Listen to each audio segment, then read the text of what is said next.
వెంకటేశ్వర స్వామి వారి దర్శనమే దశావతారముల యొక్క దర్శనం.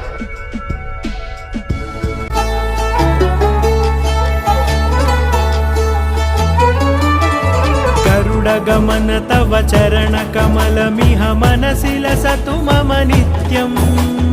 గరుడ గమన తవ చరణ కమలమిహ మనసిల సతు మమ నిత్యం. మనసిల సతు మమ నిత్యం. మమ తాపమ పాకురుదేవా మమ పాపమ పాకురుదేవా మమ తాపమ పాకు